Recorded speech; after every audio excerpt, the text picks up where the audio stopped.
जय योगेश्वर. चला, दुपारचे 1:45 वाजलेत. आमच्या घरातले मंडळींना सगळ्यांना भूक लागलेली आहे आणि आता आम्ही सकाळी भाज्या करून ठेवल्या होत्या. आता गरम गरम सगळ्यांना ताटात पोळी वाढायची आहे. आता ते सलाद कटिंगचं काम चालू आहे. दीपाली ती करते. मी आता पटापट पोळ्या करून सगळ्यांना जेवायला वाढणार आहे.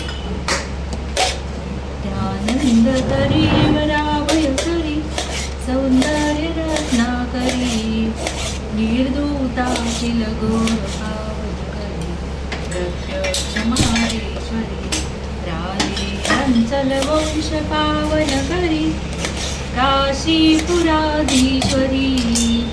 भिक्षां देहि कृपावलंबन करी माता अन्नपूर्णेश्वरी. ऊर्ध्वमूलं मदशाखम् अश्वस्तं प्रापुरं छन्दांसि यस्य पर्णानि यस्तं वेद स वेदवित् अतः स्वऊर्ध्वं प्रसुता तस्य शाखा गुणप्रवृद्धा विषयप्रवालाः अधश्च मूलाननुसन्ततानि कर्मानुबन्धी निमनुष्यलोके न रूपमस्य ततोपलभ्यते नान्तो न जातिर्न च सम्प्रतिष्ठा अश्वस्थमेनं सुविरूढमूलम् असङ्गशस्त्रेण दृढेन शिवा तथा पदं तत् परिमार्गितव्यं यस्मिन् गता न निवर्तन्ति. त्वमेव चाद्यं पुरुषं प्रपद्ये यथा प्रवृत्ति प्रसुता पुराणे निर्माणमोहा जितसङ्गदोषा अध्यात्मनित्या विनिवृत्तकामाः द्वन्द्वैर्विमुक्तः सुखदुःखसाध्यैर्गच्छन्तं मूढपदमवयं तत् न तद्भासयते सूर्यो शशाङ्को न पावका यद्गत्वा न निवर्तन्ते तद्धाम परमं मम.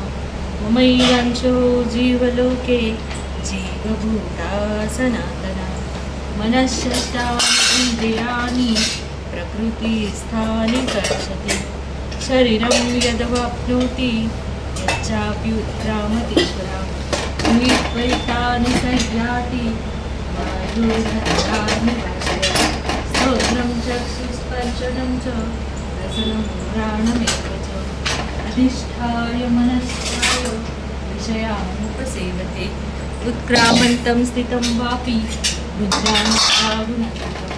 विबुधानानुपश्यन्ति पश्यन्ति ज्ञानचक्षुषा एतन्तोऽप्यकृतात्मानो नैनं पश्यन्त चेतसा यदादित्यगतं तेजो जगद्भासयते खिलं यच्चन्द्रमसि यच्चग्नो तत्तेजो विधिमामकं रामाविश्य च भूतानि धारयाम्यहमोजसा उष्णामि चौषधि सर्व सोमो भूत्वा रसर्वः अहं वैश्वानरो भूत्वा प्राणिनां देहमस्मि प्राणापानसमायुक्त अन्नं च दुर्विधम्.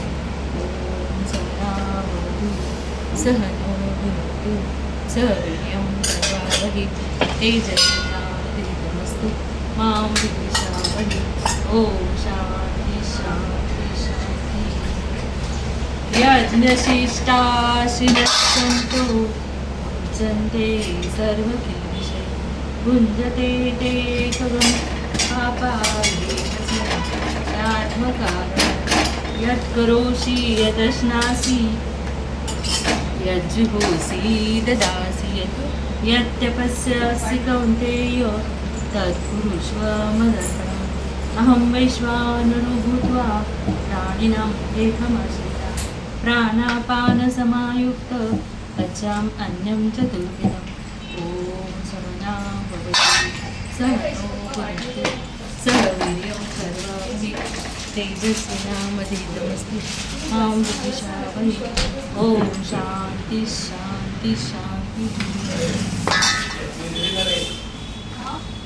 वदनी कवळ घेता नाम घ्या श्री हरीचे सहज हवन होते नाम घेता फुकाचे जीवन करी जीवित्वा अन्न हे पूर्ण ब्रह्म उदर भरण नोहे चानी जे यज्ञ कर्म.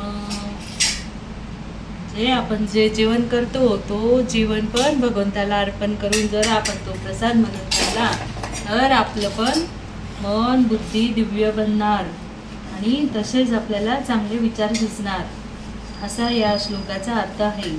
ज्याप्रमाणे सत्यनारायणच्या पूजेवर मंत्र पडल्यावर तो प्रसाद आपण खूप आदराने घेतो तसंच आपलं हे रोजचं जेवण भगवंताने ही सगळं सृष्टी माझ्यासाठी निर्माण केली, माझ्यासाठी एवढं सुग्रास अन्न